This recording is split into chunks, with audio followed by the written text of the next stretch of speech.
Today, I want to talk about something that is actually very complex. I get this call or this email question quite a bit. And the question is, I want to put my adult child on title to my home. The short answer in most situations to that question is no, it's not a good idea. And I'm going to tell you why and why I think why, even for you, because I haven't even met you. So this is really just for California, but there's three categories of why this is a bad idea. The first one is liability.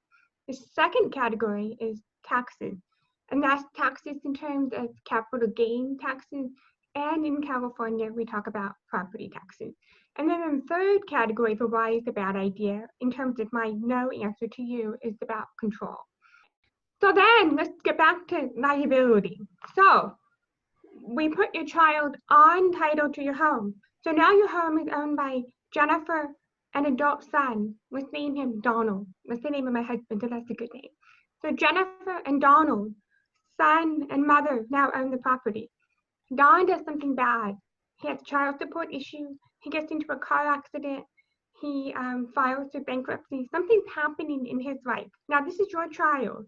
Your home, the equity that you have in there that you've worked hard for, can be subject to whatever bad is happening for your child.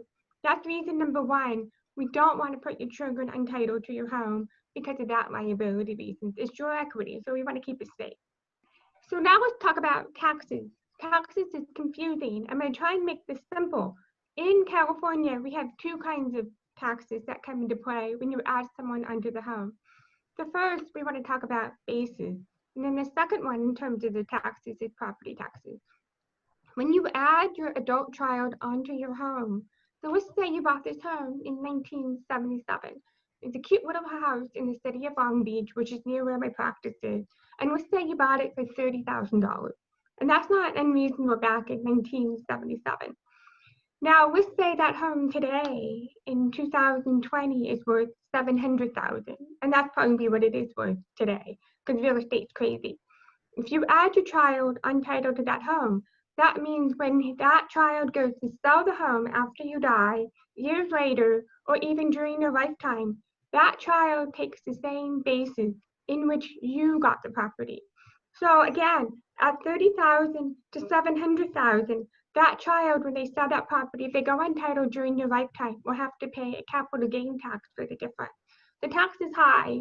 I'm not a tax person, but I can tell you on average, the order of magnitude for the taxes is about 25%. So that's a big difference.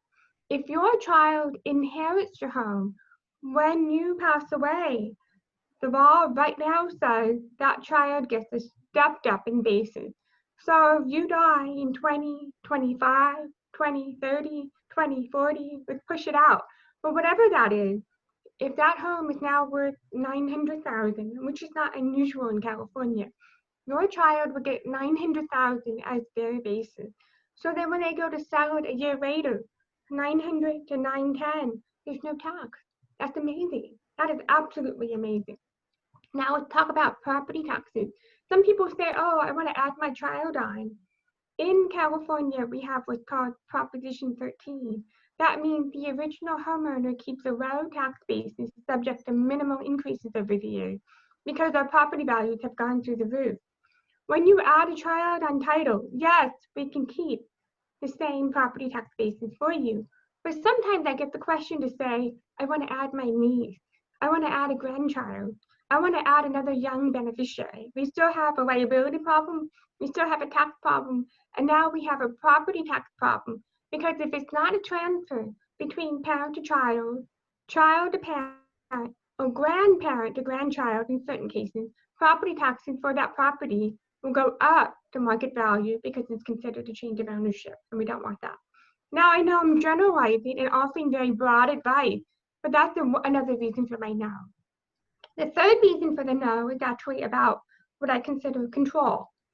So let's say you change your mind. Your kid goes bad. Don is a bad kid. You're not comfortable with him.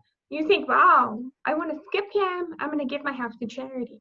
If he is untitled, he has to sign a deed to deed it back to you. You can't force him to do it. So once you put someone on title to your property, you've lost the control. So the best way, if you want your children to inherit your property, is to put the property in a trust. It's revocable, it's changeable. You can always add and subtract and do whatever you want. It also avoids all the problems that I talked about with liability, taxes, and control. If you have questions or if this is something that you've been asking yourself, send me an email or call me, and I'll be happy to talk to you more about this.